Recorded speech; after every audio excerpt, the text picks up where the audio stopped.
মধ্যপ্রাচ্যে আবারও উত্তেজনার ঢেউ। ইরান ইসরায়েল সংঘাতের রেশ কাটতে না কাটতেই আরও একবার আগুনে ঘি ঢাললেন যুক্তরাষ্ট্রের প্রেসিডেন্ট ডোনাল্ড ট্রাম্প। ব্রিটিশ প্রধানমন্ত্রী কিয়ার স্টারমারের সঙ্গে বৈঠক শেষে ট্রাম্প সরাসরি হুমকি দেন, ইরান যদি তার পারমাণবিক কর্মসূচি আবার শুরু করে তবে সেটি আঙুল নাড়ানোর আগেই ধ্বংস করে দেওয়া হবে। সোমবার এমনটাই জানিয়েছে সংবাদ মাধ্যম আল জাজিরা। মাত্র মাসখানেক আগেই ইসরায়েল টানা 12 দিন ধরে ইরানের বিভিন্ন পারমাণবিক স্থাপনায় একের পর এক হামলা চালায়। ফোর্দো, নাতানজ ও ইস্পাহানের মতো স্পর্শকাতর কেন্দ্রগুলো ছিল হামলার প্রধান লক্ষ্য। শেষ পর্যন্ত এই অভিযানে যুক্ত হয় ওয়াশিংটনও। ট্রাম্প তখন বলেছিলেন, ইরানের পারমাণবিক স্বপ্ন চিরতরে ধ্বংস করে দিয়েছি। কিন্তু বাস্তবতা হয়তো ভিন্ন।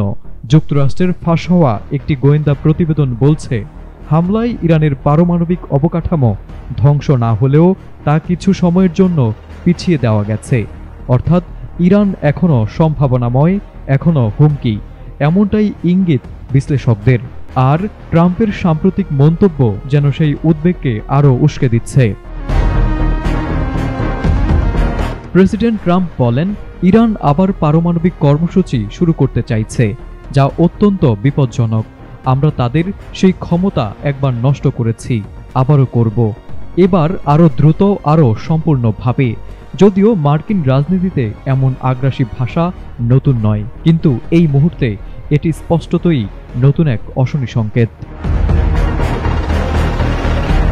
বিশ্লেষকরা বলছেন, এটি কেবল ইরানের উপর চাপ নয়, বরং বিশ্ব সম্প্রদায়ের দৃষ্টি আকর্ষণের এক কৌশল হতে পারে। যুক্তরাষ্ট্র যেন একদিকে শান্তির বলি আওড়ায়, অন্যদিকে যুদ্ধের দামামা বাজায়। তারা একদিকে কূটনীতির পক্ষপাতী সেজে থাকে, অন্যদিকে গোপনে বা প্রকাশ্যে হামলার চক আঁকে।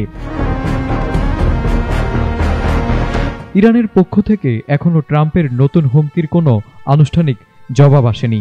তবে তাদের অতীত প্রতিক্রিয়াই বলে দেয়, ইরান এসব হুমকিকে কেবল কথার ফুলছড়ি বলেই দেখে। কিন্তু বিশ্ব রাজনীতির এই উত্তপ্ত মঞ্চে একটি ভুল হিসেবেই ছড়িয়ে পড়তে পারে বড় ধরনের সংঘাত, যার প্রভাব ছড়িয়ে পড়তে পারে তেহরান থেকে ওয়াশিংটন বা আরও বহুদূর পর্যন্ত।